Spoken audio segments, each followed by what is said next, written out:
With less than a week left in the General Assembly session, the Senate passes its version of the budget package today. Mariah Jalad reports from Annapolis. We're the ones who have to protect this House. Senators took up a final vote and passed the two bills in its budget package today. Mr. President.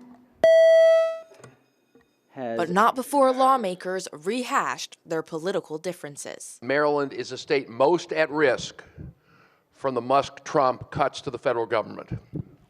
We already had to make another $350 million. Point of order. Yes. There's an administration in Washington. The vice president's name is J.D. Vance, and I think it's appropriate that we not call names about people who are involved in the administration. I think the anger that we just saw right there is more a reflection of the recognition that this state over-relies on federal government.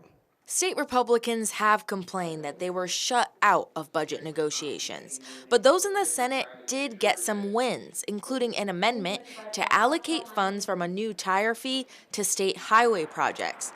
But there is still dissatisfaction with new and increased taxes. My district borders Delaware. You know, these fees, these costs, right across the county line, people are ready to go.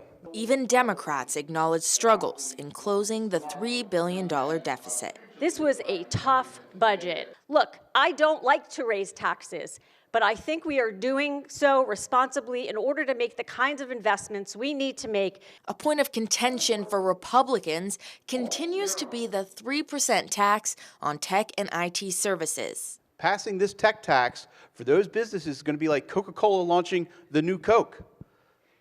It's going to have huge implications where we will be back here, I think, next year saying, yeah, you know that NICS code that we passed, part of it, we need to fix that and make sure we fine-tune that because we are driving these businesses out of the state. But now the path is clear for these bills with just a couple more hurdles.